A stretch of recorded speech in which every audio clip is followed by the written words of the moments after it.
قرآن پاک میں اللہ تعالیٰ فرماتے ہیں یا ایھا الذین آمنوا لا تبطلوا صدقاتکم بالمن والاذی، اے ایمان والو اپنے صدقات کو احسان جتا کے اور اذیت دے کے ضائع نہ کرو. مثلا ہم نے کسی غریب انسان کی مدد کی، عام طور پر اپنے نوکروں کی جیسے کر لیتے ہیں، یا کوئی اور آس پاس کے لوگ یا کوئی رشتہ دار. اب کیا ہوا، کسی موقع پر ہم اس کو احسان جتا بیٹھے، تمہیں تو ہم نے اتنا اور اتنا دیا، تمہیں تو ہم نے ایسے اور ایسے پالا.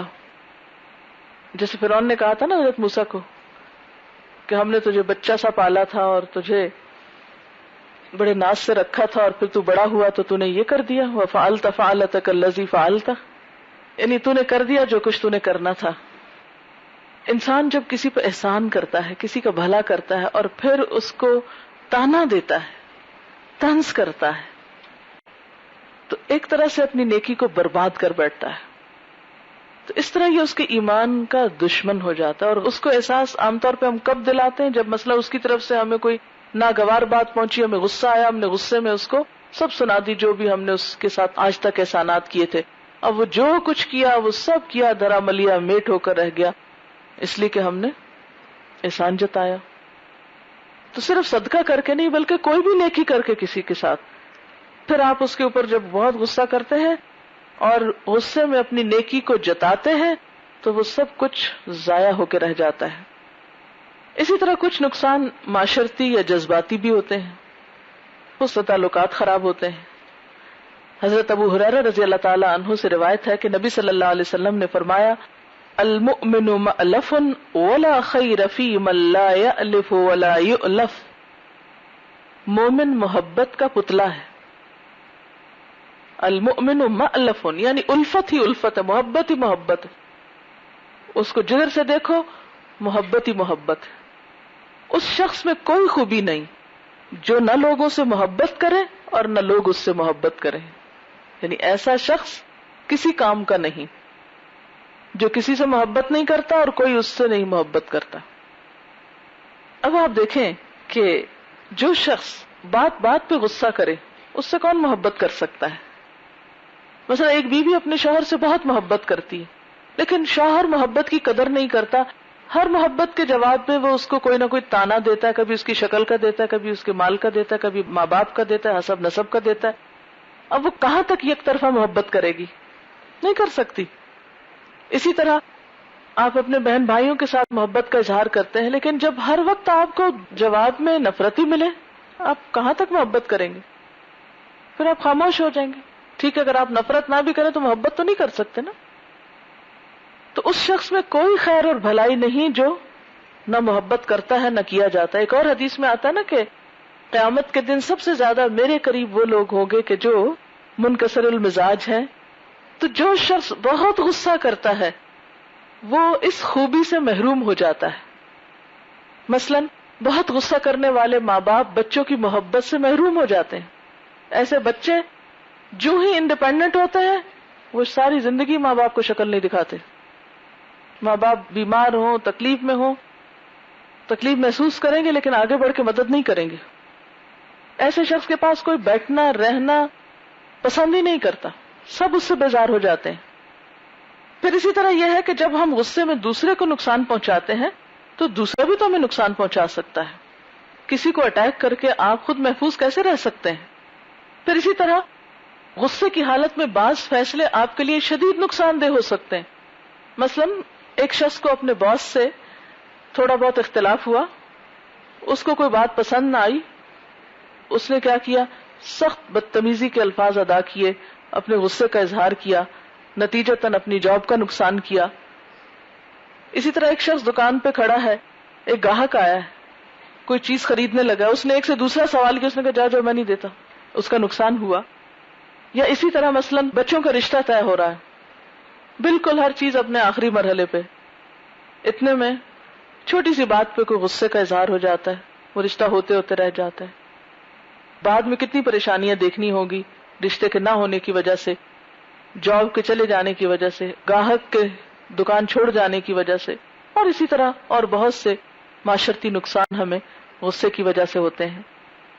اسی طرح بہت غصہ کرنے والے لوگ جو ہیں وہ معاشرے میں تنہا رہ جاتے ہیں، ان کی پرسنالٹی بدنما ہو جاتی ہے، خود بھی شرمندہ رہتے ہیں اور دوسروں کے سامنے بھی اپنی ساری ساکھ گنوا دیتے ہیں.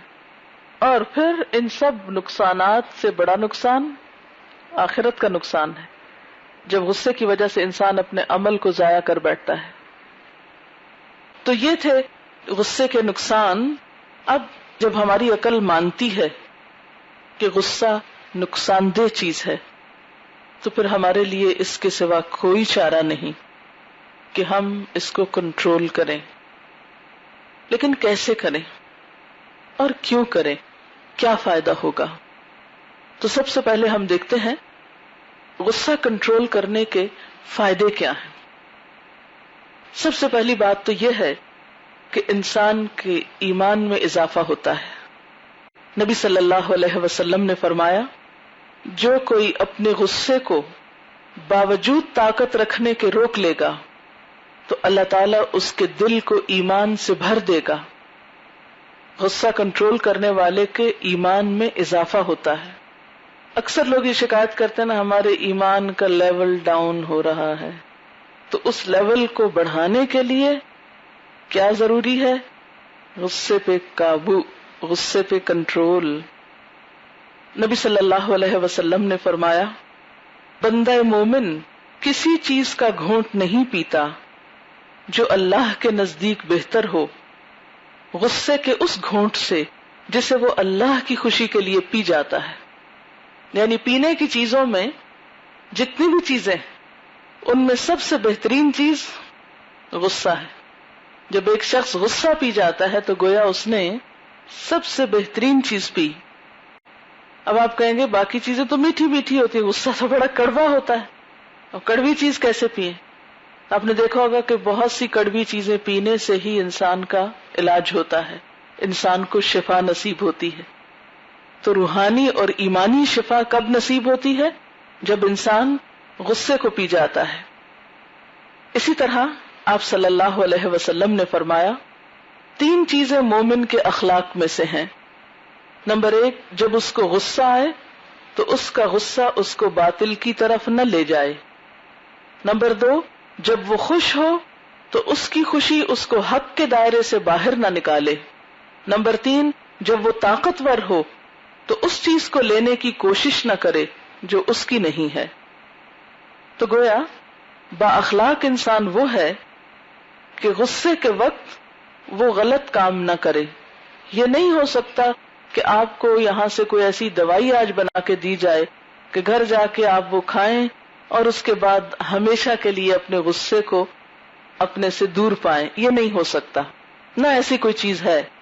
پوری دنیا میں کہیں ابھی تک ایسی کوئی دوا ایجاد نہیں ہوئی کہ جس کو کھانے سے آپ کا غصہ ختم ہو جائے. زیادہ سے زیادہ جو چیزیں ہیں وہ یہ کہ جو لوگ بہت نفسیاتی طور پر پریشان ہو جاتے ہیں، بہت زیادہ اریٹیٹڈ ہوتے ہیں، ان کو کچھ سلانے کی، سونے کی دوائیاں دے دی جاتی ہیں، یا ان کا دماغ سن کر دیا جاتا ہے، یا واقعی ان کو سلا دیا جاتا ہے، جس سے نہ وہ غصہ کرتے ہیں نہ وہ کچھ اور کرتے ہیں. نبی صلی اللہ علیہ وسلم نے فرمایا، جو شخص غصے کو روکے حالانکہ اس کو اختیار ہو کہ وہ غصہ پورا کر لے، تو قیامت کے دن اللہ تعالیٰ اس کو سب لوگوں کے سامنے بلائے گا اور فرمائے گا کہ جس حور کو تو چاہے پسند کر لے، یعنی اس کو اس کی پسندیدہ ترین چیز دی جائے گی. اب یہ ہے کہ غصے کا علاج کیسے کریں. تو کچھ علاج فوری ہیں اور کچھ علاج مسلسل کرنے ہوں گے. کچھ چیزیں ایمرجنسی علاج کے طور پر ہیں اور کچھ چیزیں لانگ ٹرم ہیں. فوری علاج کیسے؟ پہلی چیز اعوذ باللہ پڑھنا، اور اس یقین کے ساتھ پڑھنا کہ یہ اللہ کے رسول صلی اللہ علیہ وسلم کا بتایا ہوا طریقہ ہے اور مجھے اس پر عمل کرنے سے فائدہ ہوگا، شفا ہوگی. تو جب آپ اس کو مان لیں گے تو آپ کو یہ فائدہ بھی دے گا. کیونکہ بہت سے لوگ یہ کہتے ہیں نہیں ہمیں تو اتنا زیادہ آتا ہے کہ اعوذ باللہ پڑھنے سے کوئی فائدہ نہیں ہوتا. انہوں نے پہلے اس کو ریجیکٹ کر دیا. جب آپ نے علاج ہی ریجیکٹ کر دیا تو پھر آپ کو فائدہ کہاں سے ہوگا؟ ایسے نہیں کہ جیسے ایک مریض کو ڈاکٹر کہے کہ اب آپ یہ دوا پہلے کھائیں گے، کہتے نہیں میں پہلے بھی کھا چکا، مجھے کوئی اس سے فائدہ نہیں ہوتا. وہ آپ کو ایک گراؤنڈ پریپیئر کر رہا ہے اس علاج سے شروع کر کے تو اس لیے آپ کو کچھ چیزوں میں ڈاکٹر کی بات، حکیم کی بات کو ماننا ہوتا ہے، اور جب تک آپ کو اس کی بات پر اعتماد نہ ہو تو آپ کو علاج سے فائدہ بھی نہیں ہوتا. آپ کو کس ڈاکٹر سے فائدہ ہوتا ہے؟ جس پر آپ کو اعتماد ہوتا ہے اور جس کے بارے میں آپ کو شک ہو کہ اس کی ڈگری جعلی ہے یا یہ کہ یہ کوئی فراڈ کرنے والا انسان ہے. چاہے وہ کتنی بھی اچھی دوا دے آپ کو، نفسیاتی طور پر آپ ایکسپٹ نہیں کرتے، لہٰذا باڈی اکارڈنگلی اس کے کوآرڈینیٹ نہیں کرتی اور آپ کو فائدہ بھی نہیں ہوتا اس علاج سے. ہم نے دیکھا ہوگا کہ بہت سے لوگ مثلاً مزاروں پہ جاتے ہیں یا ایسی جگہوں پر جاتے ہیں جہاں جا کر وہ کچھ مٹی اپنے اوپر ملتے ہیں، کسی پانی سے نہاتے ہیں، کسی خاص چیز کا استعمال کرتے ہیں اور وہ ٹھیک ہو جاتے ہیں. یہ کیا چیز ہوتی ہے کہ جو ان کو ٹھیک کر دیتی ہے؟ کیا واقعی کسی مٹی میں ہوتی ہے شفا؟ ان کی سوچ، ان کی ول پاور، کیونکہ ان کی سوچ سے ان کا اندر کا سسٹم بدلنے لگتا ہے. وہ ایکسپٹ کر کے، ایمان لا کر، اعتماد کر کے وہ چیز اپنے اوپر لگا رہے ہوتے ہیں کہ اس کے اندر شفا ہے. لہذا ان کی سوچ ان کی پوری باڈی کو متاثر کرتی ہے اور ان کا سارا سسٹم اسی طرح ورک کرنے لگتا ہے، اور واقعی صرف مٹی سے بھی ان کو شفا ہو جاتی. ان کے زخم جو ہے اسی سے، یا ان کی سکن ڈیزیز اسی سے ٹھیک ہو جاتی. آپ نے کئی دفعہ اخباروں میں پڑھا ہوگا کہ کچھ لوگ ایک خاص چشمے میں جا کے نہائے یا کسی خاص پیر کا علاج انہوں نے کیا یا خاص قسم کا کوئی وظیفہ پڑھا تو اس سے ان کو آرام آ گیا. تو یہ کیسے ہوتا ہے؟ یہ سب کچھ انسان کے یقین اور سوچ کے ساتھ ہوتا ہے. جب یقین بدلتا ہے، سوچ بدلتی ہے تو پوری سائیکی تبدیل ہو جاتی ہے. اسی لیے آپ دیکھیں کہ ہمارے دین میں سب سے پہلے جو تقاضا ہم سے کیا گیا ہے اچھا بننے کے لیے وہ کیا ہے؟ اللہ پر ایمان لاؤ. پہلے مانو تو صحیح وہ تمہارا مہربان ہے، مانو تو صحیح وہ تمہارا خیر خواہ ہے، مانو تو صحیح وہ تمہارے لیے اچھا چاہتا ہے، پھر دیکھو کہ کیسے تمہارے لیے اس پر عمل کرنا آسان نہ ہو. آخرت پر ایمان لانے کو کیوں کہا گیا؟ اسی وجہ سے کہا گیا ہے کہ جس شخص کے اندر آخرت پر ایمان ہوگا وہ دنیا میں بڑی بڑی چیزوں کو چھوڑ دے گا، اللہ کی خاطر بڑے بڑے نقصان برداشت کر لے گا، لیکن اللہ کو ناراض نہیں کرے گا. لیکن کچھ دوسرے لوگ جن کا ایمان پکا نہیں ہوتا وہ نقصان نہیں برداشت کر سکتے، ان کا عمل نہیں بدلتا. تو جس طرح کا انسان کا یقین ہوتا ہے، جس طرح کا گمان ہوتا ہے، جس طرح کی سوچ ہوتی ہے، آپ اسی طرح عملی طور پر فزیکلی تبدیل ہوتے چلے جاتے ہیں. انسان کے سارے جسم میں اعلیٰ ترین چیز کیا ہے؟ عقل. ہاتھ کے بغیر گزارا ہو جاتا نا؟ ہاں، کوئی بول نہ سکے گزارا ہو جاتا نا، دیکھ نہ سکے گزارا ہو جاتا. ہیلن کیلر کی مثال آپ کے سامنے، لیکن اس کی عقل سلامت تھی تو اس نے کیا کچھ نہیں کیا. تو جب تک ہماری سوچ زندہ ہے، یہ جوان ہے، یہ پازیٹو ہے، تو زندگی میں بہت کچھ ہم کرنے کے قابل ہوتے ہیں. اور اگر یہاں خلل آ جائے تو آپ نے دیکھا ہوگا بڑے سے بڑے ذہین لوگ اپنے آپ کو ضائع کر بیٹھتے ہیں، کچھ نئی زندگی میں کر کے دیتے کیونکہ ان کی سوچ میں فطور ہوتا ہے. اللہ تعالیٰ قرآن پاک میں فرماتے ہیں وَلَقَدْ زَرَعْنَا لِجَهَنَّمَ كَثِيرًا مِّنَ الْجِنِّ وَالْإِنسِ لَهُمْ قُلُوبٌ لَّا يَفْقَهُونَ بِهَا وَلَهُمْ آذَانٌ لَّا يَسْمَعُونَ بِهَا وَلَهُمْ أَعْيُنٌ لَّا يُبْصِرُونَ بِهَا أُولَٰئِكَ كَالْأَنْعَامِ بَلْ هُمْ أَضَلُّ سَبِيلًا. مفہوم کیا ہے آیت کا؟ کہ کچھ لوگ تو ہیں ہی جہنم کے لیے، وہ تو جہنم کا ایندھن ہے، اس لیے کہ ان کے دل ہیں اس سے کام نہیں لیتے، آنکھیں ہیں اس سے دیکھتے نہیں، کان ہیں سنتے نہیں. یہ لوگ جانوروں کی طرح ہیں. بل ہم اضل، بلکہ ان سے بھی زیادہ گئے گزرے سبیلا، راستے کے اعتبار سے.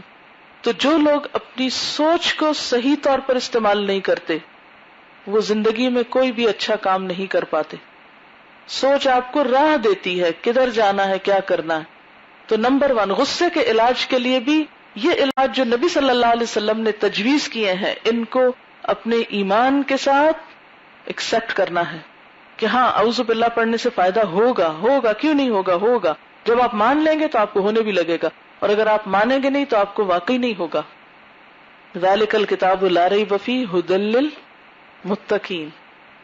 اس کتاب میں تو کوئی شک نہیں، پر راستہ ان کو ملتا ہے جن کے اپنے اندر تقویٰ ہوتا ہے، فائدہ ان کو ہوتا ہے. تو اس علاج سے بھی فائدہ اس کو ہوگا جس کو یقین ہوگا کہ یہ سچی باتیں ہیں. تو نبی صلی اللہ علیہ وسلم نے اعوذ باللہ پڑھنا تجویز کیا غصے کے موقع پر.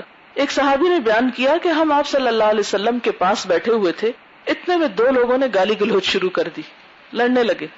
اور اب لڑنے میں تو بہت ہوشیار تھے. ان میں سے ایک نے دوسرے کو سخت غصے میں آ کر گالی دی، اس کا منہ سرخ ہو گیا.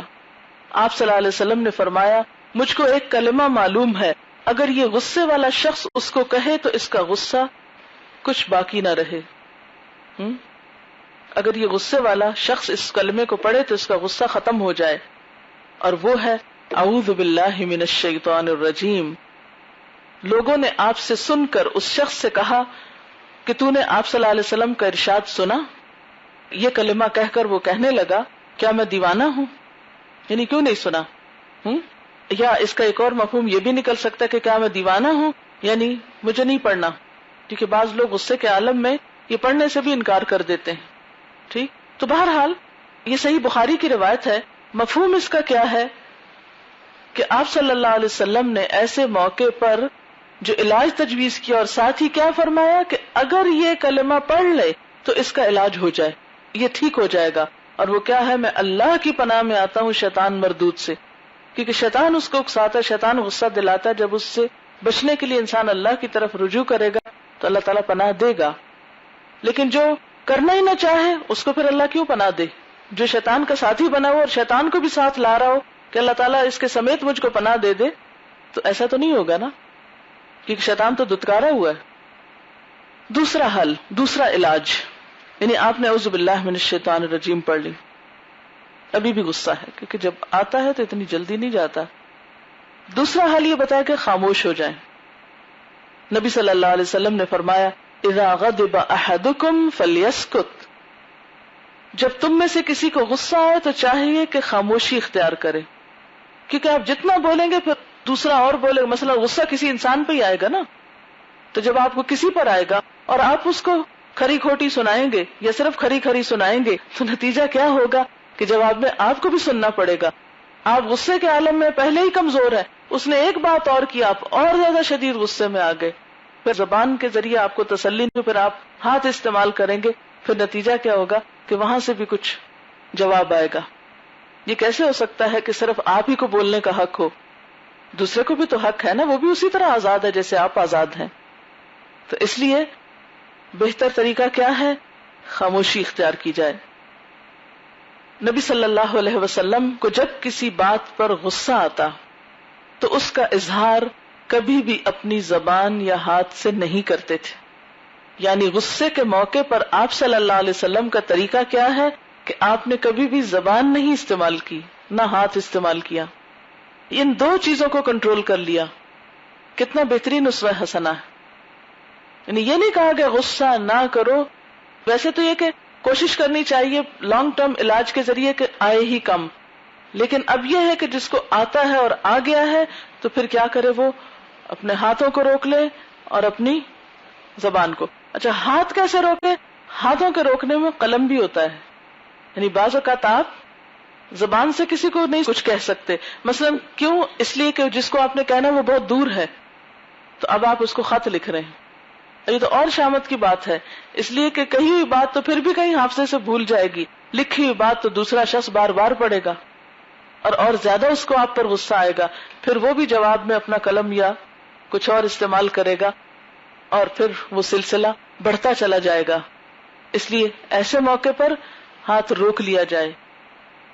صحابہ کرام آپ صلی اللہ علیہ وسلم کا چہرہ مبارک دیکھ کر آپ کے غصے کا اندازہ لگاتے. آپ کا چہرہ مبارک غصے سے سرخ ہو جاتا تھا. آپ کچھ دیر خاموش رہتے جب تک کہ مکمل قابو پا لیتے. تو اس سے کیا پتہ چلتا ہے کہ رد عمل ظاہر کرنے سے پہلے خود کو ایک پاز دے دیں بس. یعنی یہ نہیں کہا گیا اسلام میں کہ آپ اپنا ری ایکشن شو نہ کریں. آپ کو اگر کسی سے کوئی ناراضگی ہے، کوئی غصہ ہے، کسی کے بارے میں آپ کو کوئی شکایت ہے تو آپ وہ کر سکتے ہیں، لیکن غصے کی حالت میں نہ کریں. ٹھیک ہے نا؟ شکایت کر سکتے ہیں لیکن کب نہ کریں؟ غصے کی حالت میں نہ کریں. آپ کسی کو برے کام سے روکنا چاہتے ہیں، غصے کی حالت میں نہ روکیں. روکیں ضرور، یعنی برائی سے روکنا منع نہیں ہے.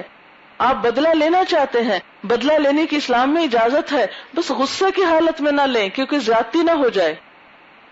پاز دیں اپنے آپ کو. کسی بھی ایکشن کے ری ایکشن کے طور پر کیا ہوتا ہے کہ بیچ میں ایک تھوڑا سا وقفہ آپ کو ملتا ہے. اس وقفے کو تھوڑا سا لمبا کر لیں، ایک پاز دے دیں. جب آپ پاز دے دیں گے تو نتیجہ کیا ہوگا؟ یعنی کچھ چیزوں میں آپ کو مثلاً 3 منٹ کے لیے روک لیں. کسی نے آپ کو کوئی بات کی جس سے آپ کو بہت زیادہ غصہ آیا، اب آپ کیا کریں؟ صرف 3 منٹ خاموشی اختیار کریں، پھر جواب دیں. کچھ چیزوں میں آپ کو اس سے لمبے عرصے کے لیے خاموشی کی ضرورت ہوگی، تو اس سے فائدہ کیا ہوگا کہ آپ کا جواب زیادہ بہتر ہوگا. مثلا بعض لوگ جو چیختے ہوئے بولتے ہیں یا روتے ہوئے بولتے ہیں تو وہ اپنی بات بھی سمجھا نہیں پاتے، وہ دوسرے کو بتا ہی نہیں پاتے کہ وہ انہوں نے کرنا کیا، نتیجہ کیا، تو دوسرے کو بات سمجھ نہیں آتی. اب جب سمجھ نہیں آتی تو اس کا عمل الٹ ہوگا، وہ پھر آپ کو اور غصہ دلائے گا کہ میں نے تو تم سے یہ مانگا تھا اور تم کیا اٹھا لائے ہو.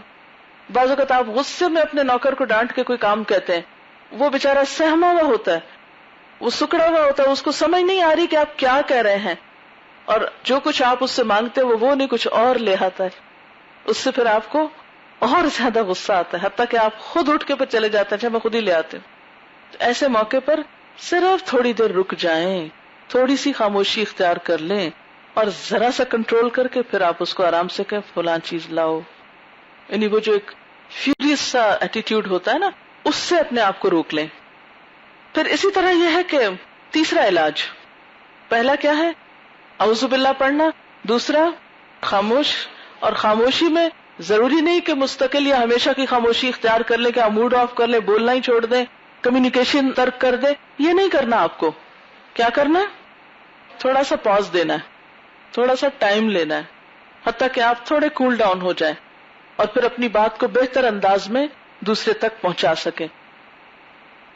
تیسرا علاج، اس پاز میں اعوذ باللہ پڑھتے رہیں اور اس کے علاوہ کوئی اور ذکر بھی آپ کر سکتے ہیں. اور کیا ذکر کر سکتے ہیں؟ استغفار کر سکتے ہیں، درود شریف پڑھ سکتے ہیں. خاص طور پر درود شریف پڑھنا جو ہے وہ بہت فائدہ مند ہوتا ہے. درود شریف کا کیا فائدہ ہے؟ 10 رحمتیں آتی ہیں آپ پر. تو جب آپ اللہ کی رحمت میں آئیں گے تو آپ کو ٹھنڈک پڑنے لگے گی، غصہ کم ہوگا. نتیجہ کیا ہوگا کہ آپ کا ری ایکشن زیادہ بہتر ہوگا. چوتھا علاج، پانی کا استعمال. اس میں پانی پینا بھی ہو سکتا ہے، وضو کرنا، نہانا سب شامل ہے. جتنا جتنا مقدار غصے کی اتنا اتنا آپ علاج کر سکتے ہیں. نبی صلی اللہ علیہ وسلم نے فرمایا غصہ شیطان کی طرف سے ہے، شیطان آگ سے پیدا کیا گیا ہے اور یقیناً آگ پانی سے بجھائی جاتی ہے. تو جب تم میں سے کسی کو غصہ آئے تو اسے چاہیے کہ وضو کر لے.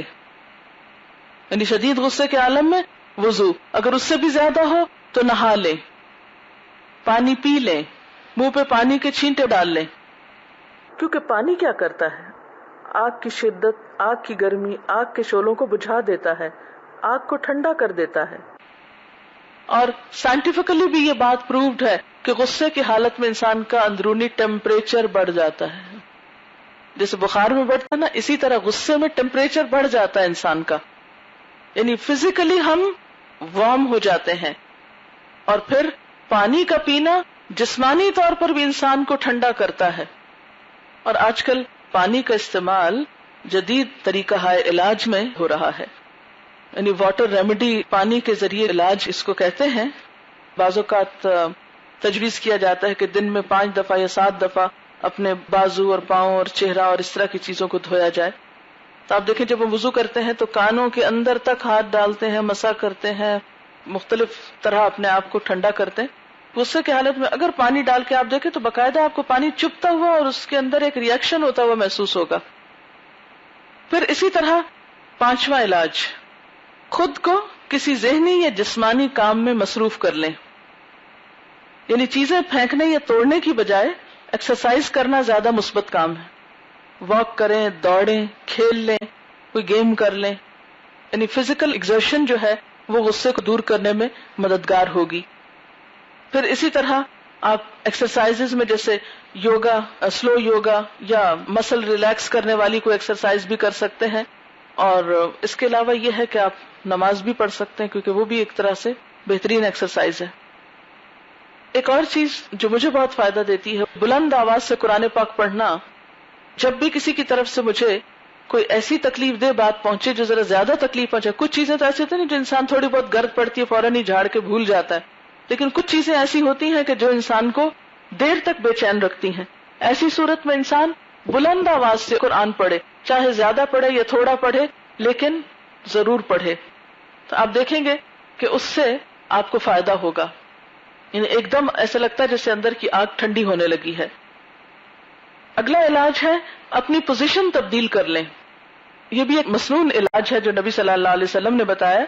حضرت ابو ذر رضی اللہ تعالی عنہ سے روایت ہے کہ نبی صلی اللہ علیہ وسلم نے فرمایا، اگر تم میں سے کسی کو غصہ آئے اور وہ کھڑا ہو تو چاہیے کہ بیٹھ جائے، پھر اگر غصہ جاتا رہے تو خیر، ورنہ چاہیے کہ لیٹ جائے. یعنی کھڑا شخص بیٹھ جائے، بیٹھا لیٹ جائے، یا اسی طرح مثلا اگر لیٹا ہوا ہے تو اٹھ جائے، وہ جگہ چھوڑ دے، غصے والی جگہ کو چھوڑ دینا یا بات کا رخ کسی اور طرف موڑ دینا غصے کو کم کر دیتا ہے. مثلا انسان یہ سوچ سکتا ہے کہ اس وقت میں جو عمل کروں گی وہ شیطان کو خوش کرے گا، تو انسان اگر شیطان سے واقعی نفرت کرتا ہو تو وہ کام چھوڑ سکتا ہے. پھر اسی طرح اگر انسان اس وقت نقصان پر تھوڑا غور کرے کہ میں ایک اچھے تعلق، ایک اچھے رشتے اور ایک اچھے دوست کو مثلا کھو دوں گی اگر میں نے اس سے غصہ کیا، کیونکہ عموماً انسان کو اپنے پیاروں پہ غصہ زیادہ آتا ہے بنسبت اجنبی لوگوں کے. آپ نے دیکھا ہوگا کہ اپنے بہن بھائیوں پہ غصہ زیادہ آتا ہے بنسبت کسی کے بہن بھائیوں کے، اپنے دوستوں پہ غصہ زیادہ آتا ہے بنسبت انجان لوگوں کے.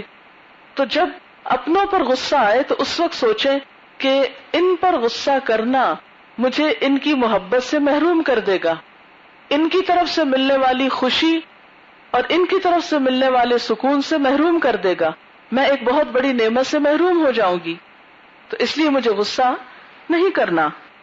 پھر اسی طرح اپنے آپ کو دوسرے کی جگہ پر رکھ لیں. جو باتیں میں کسی کو سنا رہی ہوں، جو باتیں میں کسی کو کہہ رہی ہوں، اگر یہی مجھے کہی جائیں تو مجھے کیسا لگے گا؟ اس سے بھی آپ کو فائدہ ہوگا. مثلا ہم اپنے آپ کو بعض اوقات بہت جسٹیفائی کرتے ہیں، جو کچھ میں کہہ رہی ہوں بالکل درست ہے، اور جس طریقے سے میں کہہ رہی ہوں یہی طریقہ درست ہے، لیکن جس کو آپ کہہ رہے ہیں اگر آپ خود کو وہاں پر رکھ لیں تو شاید آپ اپنے ساتھ یہ سلوک کبھی پسند نہ کریں. پھر اسی طرح اگلا علاج ہے دلیل یا منطق، لاجک غصے کو ہرا دیتی ہے. یعنی اپنے اوپر مختلف خیالات کو آزمائیں.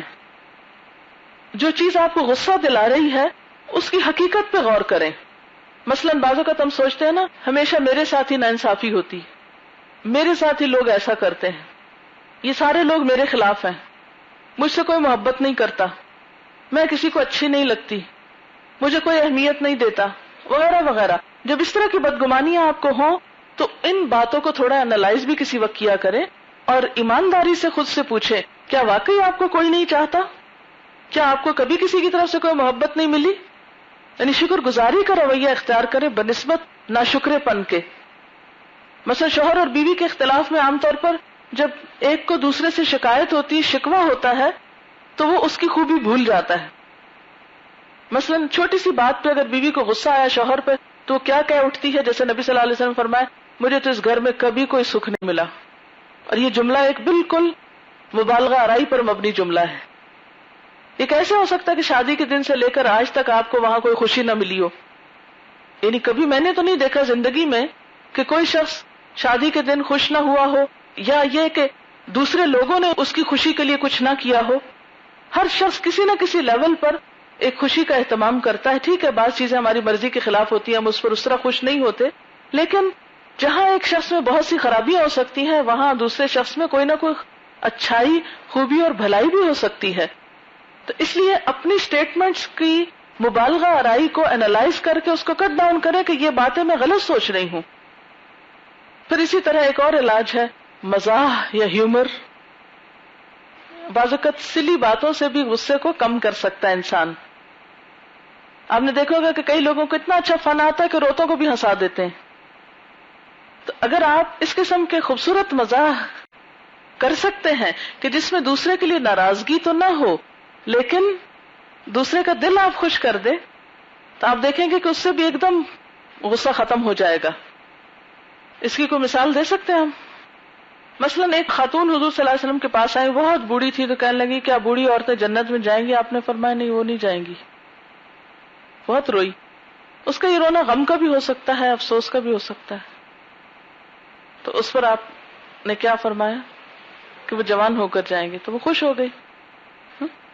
لیکن بعض لوگ مزاح کو پسند نہیں کرتے، وہ اور زیادہ غصے میں آ جاتے ہیں. اس لیے جہاں یہ مزاح چلتا ہو وہاں تو ٹھیک ہے، ورنہ آپ اپنے عزیزوں رشتے داروں کو پہچانتے ہیں کہ کس کو مذاق کرنا بہت برا لگتا ہے. اگر آپ اپنے آپ سے ڈیل کر رہے ہیں تو تھوڑا معاملہ فرق ہوگا، اگر آپ کسی اور سے ڈیل کر رہے ہیں تو بات اور طرح ہوگی. مثلاً آپ دیکھیں کہ جب آپ کسی کا غصہ ٹھنڈا کر رہے ہیں نا، ایک تو تھا نا کہ اپنے غصے کو ٹھنڈا کرنا، یہ کچھ چیزیں تو اس میں آتی تھی نا. ایک ہوتا ہے کہ کسی اور کی مدد کرنا، تو دوسرے کی مدد بھی ایسے موقع پر کرنی چاہیے. مدد کرنے میں کیا آئے گا؟ مثلاً آپ اس وقت اس کو اگنور کر دیں، اس کی بات کے جواب میں خاموشی اختیار کر لیں، یا وہاں سے نکل جائیں یا ہٹ جائیں، یا پھر آپ اس کو کوئی لطیفہ سنا دیں یا کوئی اچھی سی بات، لیکن اس وقت نصیحت سے گریز کریں.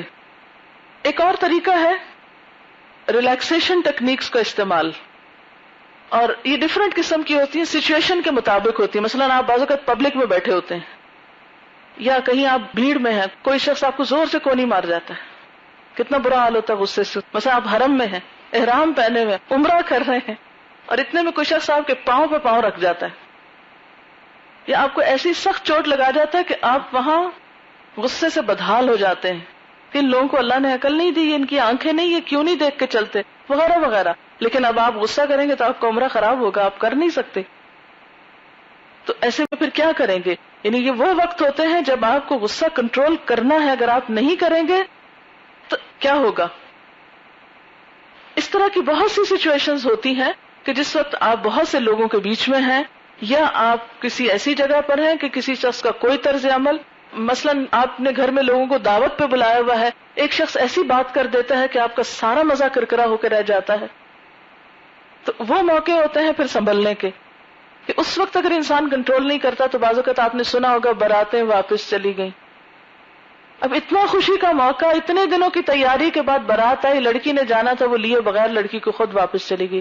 کیوں؟ کوئی ایسی ہی بات ہوگی جس میں کوئی غصے کا موقع آیا، ایک شخص نے کنٹرول نہیں کیا، سمجھداری کا ثبوت نہیں دیا، اس نے دوسرے کو سنائی، دوسرے نے پہلے کو سنائی، کرتے کراتے وہ اتنا فساد بڑھا کہ خوشی پوری پوری غم میں بدل گئی.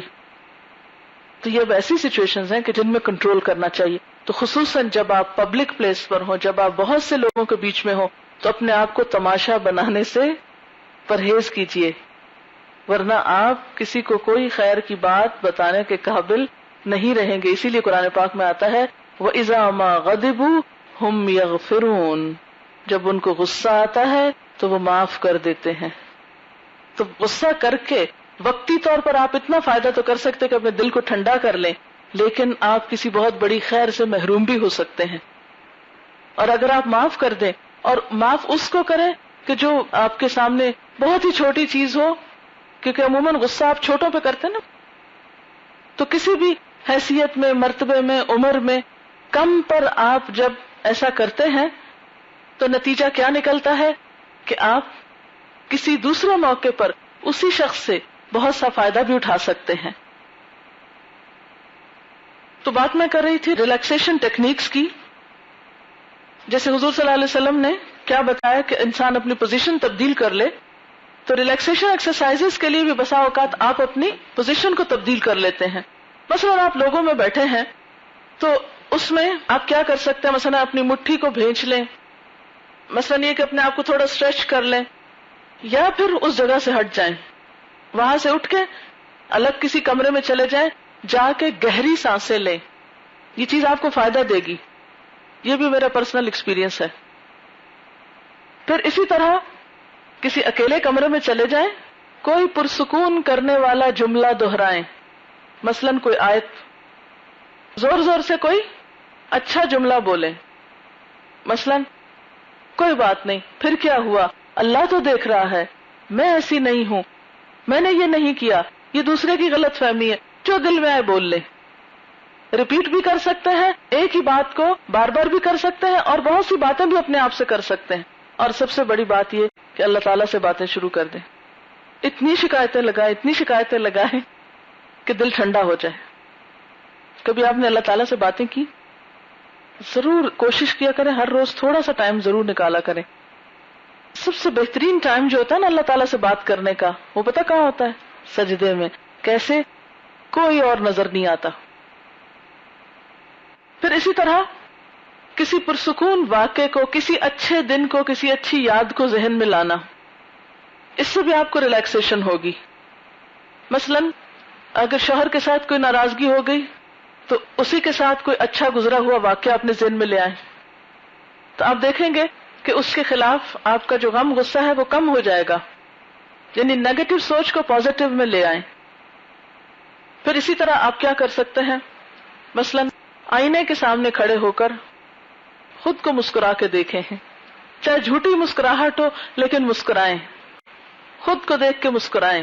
کیونکہ ہوتا پتہ کیا ہے، آپ ریئیکشن کر رہے ہوتے ہیں نا کسی بھی چیز کو دیکھ کر. کسی نے آپ کو آنکھیں دکھائی، کسی نے آپ کو ڈانٹ پلائی، تو اب آپ اس کے ریئیکشن کے طور پہ غصے میں آئے ہوئے ہیں. اب کوئی آپ کو اور تو سہارا دینے والا نہیں، یا کوئی اور آپ کے ساتھ مسکرا کے بات کرنے والا نہیں، تو اپنے آپ کو دیکھ کے ہی مسکرا لیں تھوڑی دیر. اگر 1 منٹ 60 سیکنڈ دیکھ کر آپ شیشے کی طرف دیکھ کے مسکراتے آپ دیکھیں گے آپ ریلیکس فیل کریں گے. کیونکہ اچھی مسکراہٹ آپ کے اندر کے غم اور غصے کو دور کرتی ہے. یہ تو تھے عارضی فوری جلدی کے علاج، لیکن کچھ علاج ایسے ہیں جو آپ کو پرماننٹلی کرنے پڑیں گے، لانگ ٹرم. کیونکہ کچھ چیزیں ایسی ہوتی ہیں جو فوری علاج سے فائدہ نہیں دیتی. کچھ بیماریاں ایسی ہوتی ہیں جس میں آپ تھوڑی بہت خود بخود گھر میں ہی آپ کو ٹونے ٹوٹکے کر کے علاج کر لیتے ہیں. لیکن کچھ چیزیں اور کچھ بیماریاں ایسی ہوتی ہیں کہ جن کے لیے آپ کو تھوڑی محنت زیادہ کرنی پڑتی ہے، باقاعدہ علاج کرنا پڑتا ہے. تو اس کے لیے آپ کو بارہا اپنے آپ کو یہ یاد دلانے کی ضرورت ہے کہ معاف کرنے والے لوگ اللہ کو بہت پسند ہیں. اسی لیے ہم دیکھتے ہیں کہ جہاں کہا گیا والکاظمین الغیظ، غصے کا ڈھکنا بند کر دیا انہوں نے، اب اوپر سے تو نکال نہیں سکتے، اب کیا کرنا ہے، کوئی اور اس میں سوراخ کرنا پڑے گا کہ جس سے وہ اندر کی آگ ختم ہو جائے. ابلتے پانی کی بوتل کوئی پھر دیکھے، وہ ٹھنڈی ہو ہی جاتی ہے نا آخر ایک وقت. کیا چاہیے ہوتا ہے اس کو، ٹائم لگتا ہے. ٹائم دے اپنے آپ کو ٹھنڈا ہونے کے لیے، اور یہ سوچ اپنے اندر پیدا کریں کہ واللہ یحب المحسنین، کہ جنت کی قیمت ہے کہ انسان ایسی باتوں کو، ایسی بری چیزوں کو اپنے ذہن سے نکال دے. پھر سب سے بڑی بات یہ ہے کہ آپ وجوہات تلاش کریں کہ کس کس چیز پہ آپ کو غصہ آتا ہے. سیلف انالیسس کریں، وہ وجوہات لکھ لیں کسی وقت بیٹھ کے، یا کسی کو لکھوا دیں، اپنے کسی دوست کے ساتھ شیئر کریں، ڈسکس کریں. تو ان اسباب کو اوائڈ کریں جن سے آپ کو غصہ آتا ہے اگر وہ آپ کے اپنے بس میں ہیں.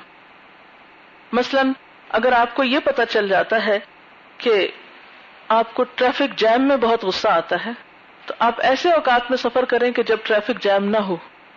اسی طرح اگر آپ کو اس بات کا خوف ہے کہ کسی نے آپ کو کسی چیز پہ کیوں کچھ روکا یا ٹوکا، مثلاً آپ کی مدر آپ کو کسی بات پہ کچھ منع کرتی تو آپ کو غصہ آتا ہے، تو آپ اپنے اندر سے وہ بات نکال دیں، یا ایسی صورت میں ماں کے سامنے نہ آئیں کہ جس سے آپ کو وہ ڈانٹ کھانی پڑے. یعنی ان سچویشنز کو اوائڈ کر لیں اور ان اسباب کو پہلے آئیڈینٹیفائی کریں، پھر ان اسباب کی ریزنز جانیں، پھر ان کو دور کرنے کی کوشش کریں. پھر اسی طرح یہ ہے کہ عام طور پر شوہر اور بیوی کے تعلقات میں خرابی کیوں ہوتی ہے؟ جب شوہر تھکے ہارے گھر آتے ہیں تو بیویاں ان کا اچھی طرح استقبال کرنے کی بجائے کیا کرتی ہیں؟ شکایتوں کی پٹاریاں کھول دیتی ہیں. تو اس سے کیا ہوتا ہے کہ دوسرا شخص اس وقت انتہائی تھکاوٹ کی حالت میں، جیسے ہم نے اسباب جانے تھے نا پہلے کہ بھوک کی حالت میں، نیند کی کمی کی وجہ سے، تھکاوٹ میں انسان غصے کا جلدی شکار ہوتا ہے.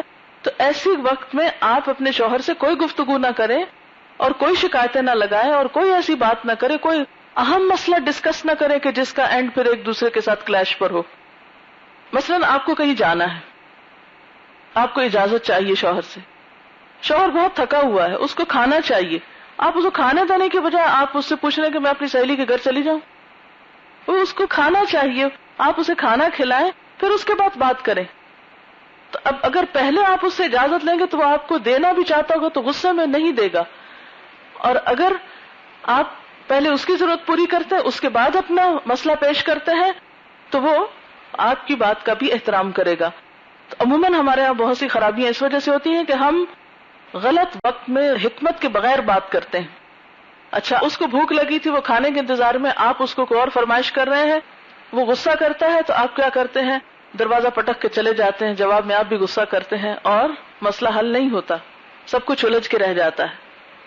تو اس میں تھوڑا سا پیشنس، صبر، ٹائم دیں وقت لیں, حکمت سے بات کریں, تو آپ دیکھیں گے کہ بہت سے کلیشز کو اوائڈ کر سکتے ہیں آپ. جلد بازی نہ کریں. جلد بازی بہت بڑا ریزن ہے غصے کا. ہر کام کو مناسب وقت پر کریں, ٹائم لے کر کریں. مثلا بہت سے لوگ رات کو سونے سے پہلے اہم موضوعات پر ڈسکشن شروع کر دیتے ہیں. مثلا شوہر کو نیند آ رہی ہے, بیوی کو نیند آ رہی, اور وہ ان کو مسئلے مسائل بتانا شروع ہو گئے ہیں.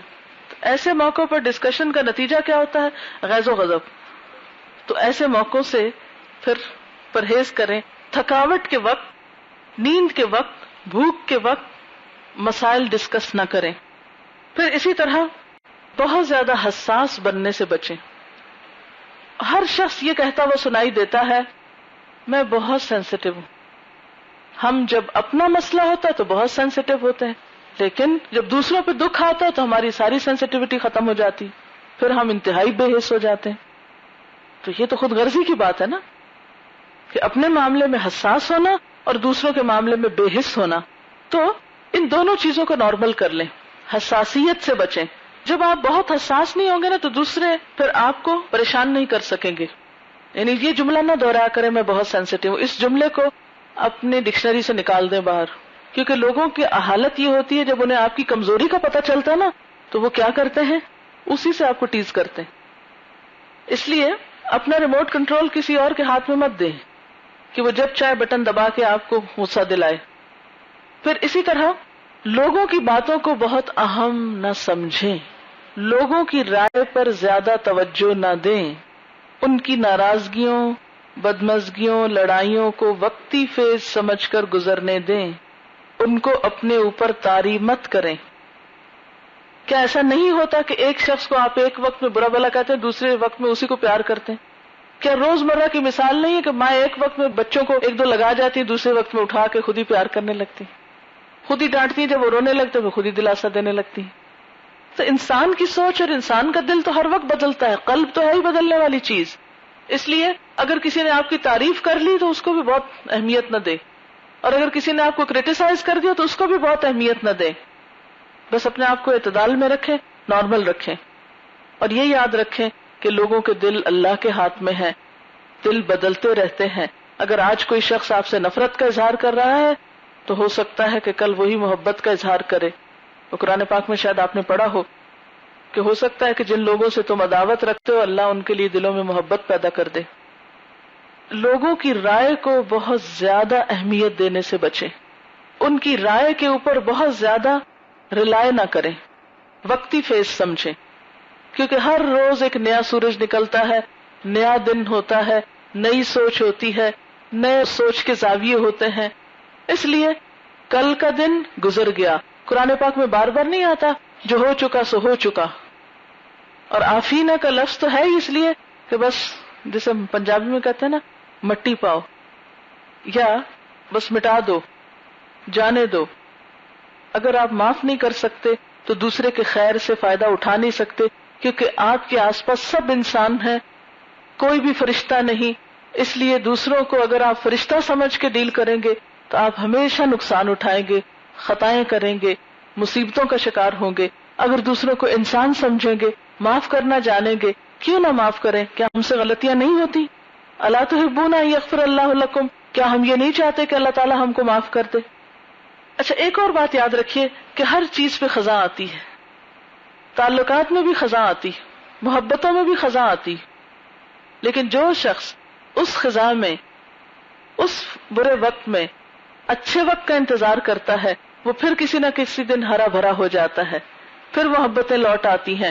اور جو انتہا پسندی سے کام لیتا ہے اور ان سب چیزوں کو ختم کر دیتا ہے وہ کبھی بھی پھر زندگی کا سکھ اور خوشی نہیں پا سکتا. پھر اسی طرح اپنی زندگی کے بہت اونچے اصول اور معیار نہیں بنائیں کہ جس پر دوسرے بیچارے پورے نہ اتر سکیں. دوسروں سے بہت زیادہ توقعات نہ رکھیں, دوسروں کو بہت سی غلطیوں کا ذمہ دار نہ ٹھہرائیں, اپنی غلطیوں کو بھی پہچاننے کی کوشش کریں. پھر ایک اور بات یہ کہ اپنی ایٹنگ ہیبٹس پہ نظر رکھیں, کیا کھا رہے ہیں آپ. ایسے کھانوں سے پرہیز کریں کہ جو آپ کو اشتعال دلانے والے ہوں. پھر اسی طرح سیلف کنٹرول بڑھانے کی ایکسرسائزز کریں. مثلا اس میں روزہ جو ہے ضبط نفس کو بڑھانے کے لیے بہت اہم کردار ادا کرتا ہے.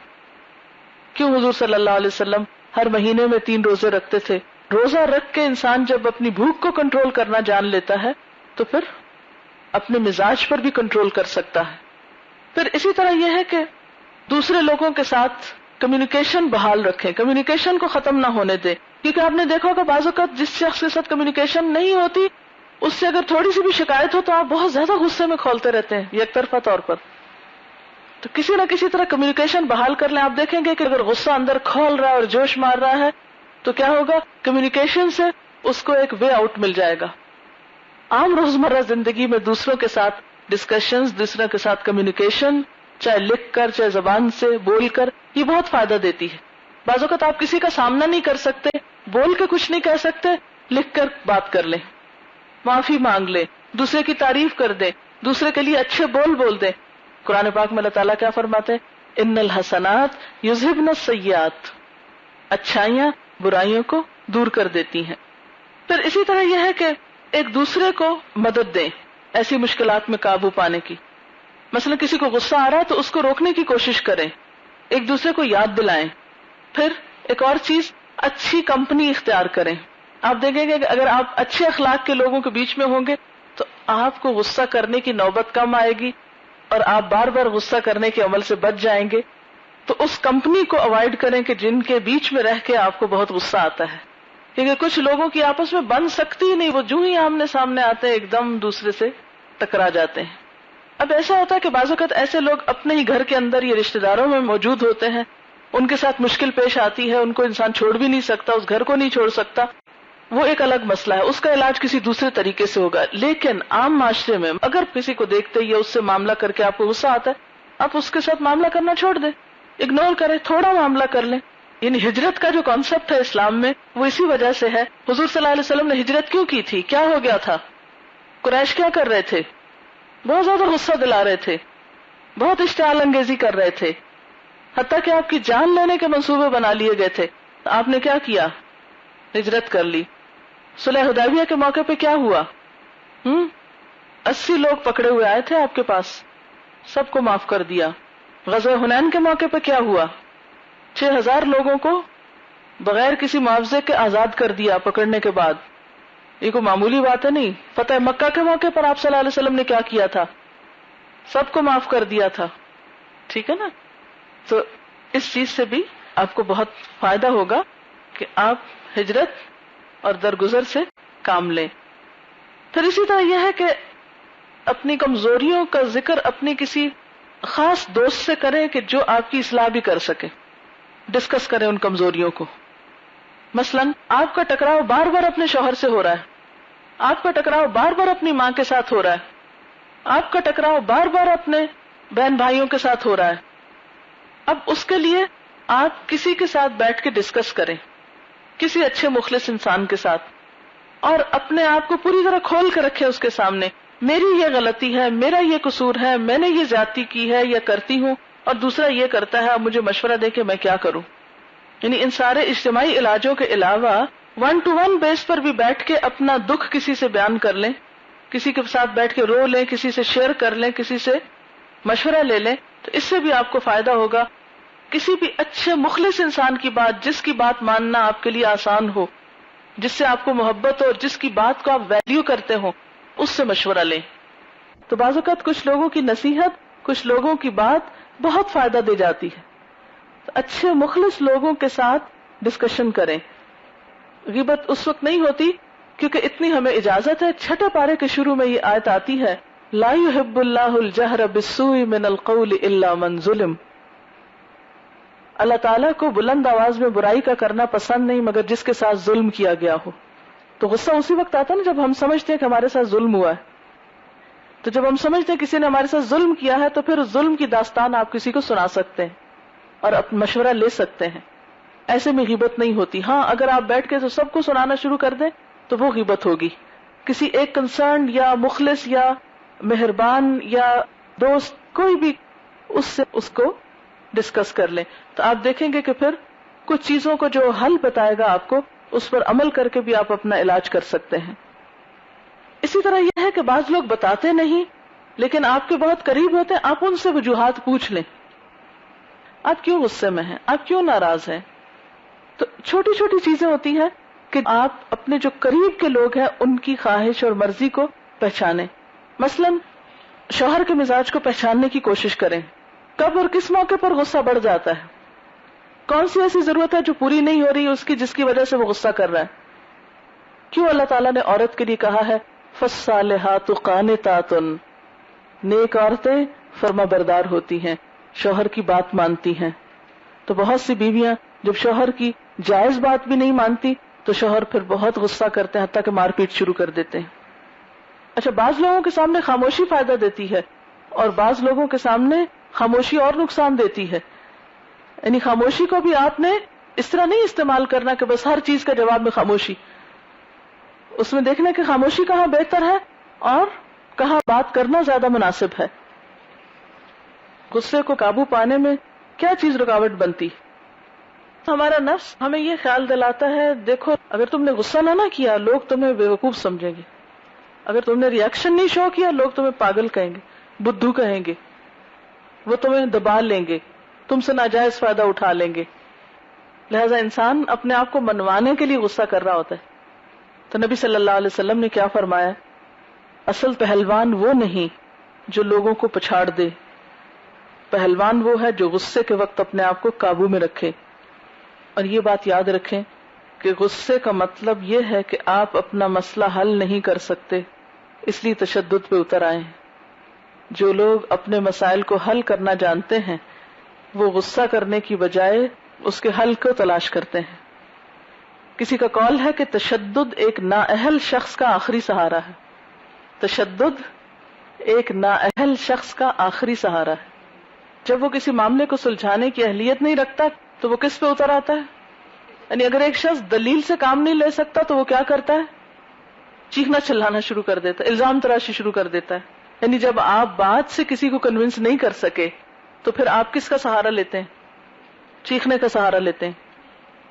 تو جب آپ کسی کو سمجھانے میں ناکام ہوتے ہیں تو پھر آپ سمجھانے کے لیے کیا ہتھیار استعمال کرتے ہیں؟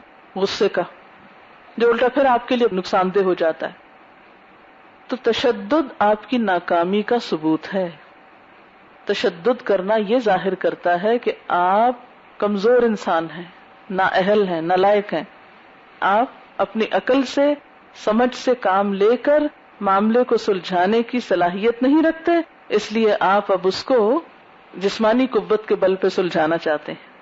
تو اصل کمزور وہ نہیں ہے جو غصے کو پی جاتا ہے, اصل کمزور وہ ہے جو غصے کو استعمال کرتا ہے.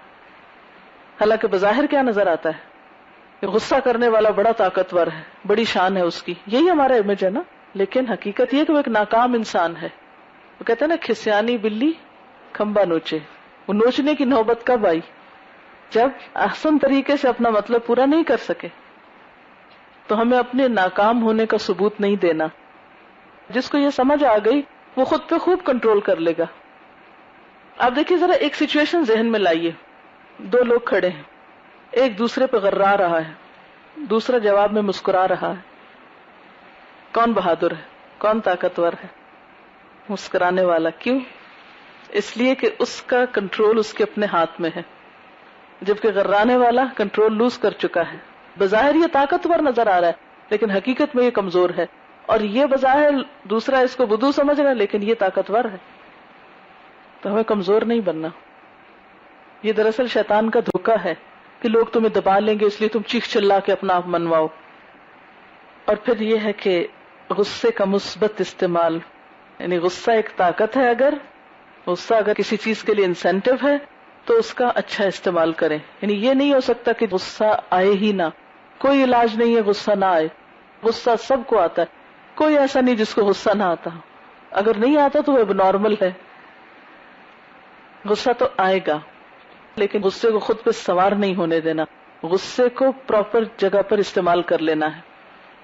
پہلی بات یہ کہ غصے کو اللہ کے لیے خالص کر لیں, غصے کا رخ بدل لیں. حضور صلی اللہ علیہ وسلم نے اللہ کی خاطر کسی سے دوستی رکھنے, اللہ کی خاطر دشمنی رکھنے, اللہ کی خاطر دینے اور اللہ کی خاطر لینے کو ایمان کی علامت قرار دیا ہے. اس شخص کا ایمان مکمل ہو جاتا ہے جو اللہ کی خاطر محبت کرتا ہے, اللہ کی خاطر غصہ کرتا ہے, اپنی ذات کے لیے غصہ نہیں کرتا, اللہ کی خاطر کرتا ہے. حضرت عمر بہت غصیلے انسان تھے، لیکن ایمان لانے کے بعد ان کا سارا غصہ چینلائز ہو گیا، اچھے کاموں کے لیے استعمال ہونے لگا. اب وہ صرف حق کے لیے غصہ کرتے تھے، کبھی اپنی ذات کے لیے غصہ نہیں کرتے تھے. حضرت علی رضی اللہ تعالیٰ عنہ کی مثال ہے کہ ایک شخص کو انہوں نے پچھاڑ دیا، اس پہ قابو پا لیا، اس کو مارنے ہی لگے تھے کہ اس نے آپ کے اوپر تھوک دیا، آپ فوراً نیچے اتر آئے. پہلے میں تمہیں اللہ کے لیے مار رہا تھا، اب تو نے مجھے غصہ دلایا، اگر میں ماروں گا تب یہ میری ذات کے لیے ہوگا، تو اپنی ذات کے لیے میں نہیں مارنا چاہتا. کتنے اسٹرانگ انسان تھے. وہ شخص مسلمان ہو گیا. حضرت عمر رضی اللہ تعالیٰ نے غصے کی حالت میں گھر سے نکلے تو حضور صلی اللہ علیہ وسلم کو قتل کرنے کے ارادے سے، لیکن کیا ہوا، وہ جو پازیٹیو طریقے سے چینلائز ہوا تو آ کے علل اعلان حرم کعبہ میں مسلمان ہونے کا اعلان کیا، جبکہ اس سے پہلے کوئی شخص اس طرح کر نہیں سکتا تھا. تو ان کی اس دلیری سے اسلام کو فائدہ پہنچا. تو آپ کے اندر اگر دلیری ہے، یہ بڑا آپ ووکل ہیں، بڑا آپ ایکسپریسو ہیں، بہت بات کر سکتے ہیں، تو ان سب چیزوں کو کسی اچھے کاز کے لیے استعمال کریں. صرف اپنی ذات کے لیے استعمال کرتے جائیں گے تو اگر آپ کے اندر انرجی ہے، یہ غصے میں بھی انرجی لگتی ہے نا کہ 4 سے 10 لوگوں کی، تو 4 سے 10 لوگوں کی انرجی کو اچھے کام میں لگائیں، کریں خوب کام کوئی اچھے، تو کیا ہوگا، پھر غصہ کرنے کا ٹائم کم رہ جائے گا. نبی صلی اللہ علیہ وسلم کا غصہ صرف اللہ کی خاطر ہوتا تھا. حدیث میں آتا ہے کہ آپ نے کسی معاملے میں اپنی ذات کے لیے کبھی انتقام نہیں لیا، مگر یہ کہ اللہ کی حرمت کو توڑا جا رہا ہو تو اللہ کے لیے آپ انتقام لیتے. اور آپ کا جہاں جہاں غصہ آتا نا کہ آپ نے بہت غصہ کیا فلاں موقع پر، وہ سارے ایسے مواقع ہیں جس میں اللہ تعالیٰ کی حرمت میں سے کسی حرمت کو پامال کیا گیا. مثلا حضور صلی اللہ علیہ وسلم کو اس وقت غصہ آیا جب آپ نے ایک امام کے بارے میں سنا کہ اس نے نماز بہت لمبی پڑھائی ہے. آپ نے کیا کہا، افتان انت یا معاذ. تو یہ جو صورتحال ہے کہ آپ صلی اللہ علیہ وسلم دین کے معاملے میں غصہ کرتے تھے، ذات کے لیے نہیں. پھر حضرت اسامہ نے آپ سے آ کر ایک عورت کے بارے میں سفارش کی کہ اس کا ہاتھ نہ کاٹا جائے. اس وقت آپ نے غصے میں کیا کہا تھا، اللہ کی قسم اگر میری بیٹی فاطمہ بنت محمد بھی چوری کرتی میں اس کا بھی ہاتھ کاٹ دیتا، کیونکہ آپ کو اللہ کی حد جاری کرنے سے روکا جا رہا تھا. پھر اسی طرح غصے کا اظہار مہذب طریقے سے کریں، یعنی ایسا نہیں کہ نہ کریں، لیکن کیسے کریں، مہذب، مثبت، پازیٹیو، سویلائز طریقے سے. حضرت ابو سعید خدری سے روایت ہے کہ نبی صلی اللہ علیہ وسلم نے فرمایا، جو کوئی تم میں سے کوئی بری اور خلاف شرع بات دیکھے تو لازم ہے اگر طاقت رکھتا تو ہاتھ سے بدلنے کی کوشش کرے، ورنہ زبان سے بدلے، اگر یہ بھی طاقت نہ ہو تو دل سے. یہ ایمان کا ضعیف ترین درجہ ہے. یعنی غصے کو اللہ تعالیٰ نے اصل میں رکھا کیوں ہے ہمارے دل میں، برائیوں کو دور کرنے کے لیے، اور اس کے استعمال کے لیے جہاد کرنا جو ہے وہ ایک بہترین اظہار ہے غصے کا. یعنی مومن لوگ اپنے غصے کا اظہار کس شکل میں کرتے ہیں، کہاں کرتے ہیں، میدان جنگ میں کرتے ہیں، اللہ کی خاطر جنگ کرتے ہوئے، جہاد کرتے ہوئے. تو مسلمان جب تک جہاد کرتے رہے ان کا غصہ آپس میں نہیں تھا، جب باہر سے ختم ہو گیا تو آپس میں لڑنے لگے، ایک دوسرے پہ غصے کرنے لگے. تو ہوتا یہی ہے کہ جو چیزیں اللہ نے ہمارے اندر رکھی ہیں کہیں تو استعمال ہونا، جب اصلی جگہ نہیں ملتی تو پھر انسان غلط جگہوں پہ استعمال کرنا شروع کر دیتا ہے. پھر اسی طرح یہ ہے کہ عموماً جو کوئی کام نہیں کرتے، بیکار لوگ ہوتے ہیں، ان کو غصہ زیادہ آتا ہے. جو مصروف ہوتے ہیں ان کو یاد نہیں رہتا کہ غصہ کرنا ہے. انسان بھولنے والی چیز ہے، اگر آپ اسے چھوڑ دیں گے تو وہ جیسے برف پگھلتی ہے نا، ایسے پگھلنا شروع ہو جاتا ہے نا آہستہ آہستہ. وہ ایک بڑا پہاڑ ہم نے جس چیز کو بنایا وہ تھوڑی دیر کے بعد خود بخود ڈاؤن ہونے لگتا ہے. تو اس لیے اپنے آپ کو فراغت سے بچائیں، کیونکہ خالی دل، خالی ذہن کس کا گھر ہوتا ہے، اور غصہ کس سے آتا ہے، شیطان سے. تو وہاں شیطان کو زیادہ کام کرنے کا موقع ملتا ہے جب آپ کے پاس کوئی پازیٹیو ایکٹیویٹی نہیں ہوتی، آپ فراغت کا شکار ہوتے ہیں.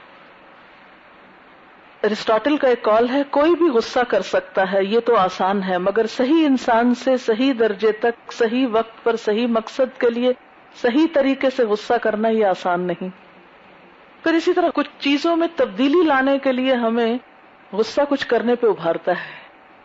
بعض اوقات ہم ایک خاص لائف سٹائل کے عادی ہو جاتے ہیں نا، ایک روٹین کے عادی ہو جاتے ہیں. اللہ تعالیٰ چاہتا ہے کہ ہم اس سے آگے بڑھیں، کچھ اور کریں، تو ایسے اسباب پیدا کر دیتا ہے کہ جو ہم کو غصہ دلاتے ہیں. وہ کام جو ہم شرافت سے نہیں کرنے والے ہوتے وہ ہم غصے میں کر لیتے ہیں. ٹھیک ہے نا.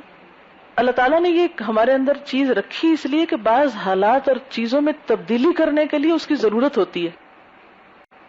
تو اس لیے صحیح وقت پر، صحیح طریقے پر اور صحیح لیول تک غصہ کرنا بعضوں کو دوسروں کے بھلے میں بھی ہوتا ہے. تو اس کو حد سے بڑھنا نہیں چاہیے، اس کو ناجائز نہیں ہونا چاہیے، اور یہ نہیں سوچنا چاہیے کہ ہمارے اندر سے ختم ہو جائے.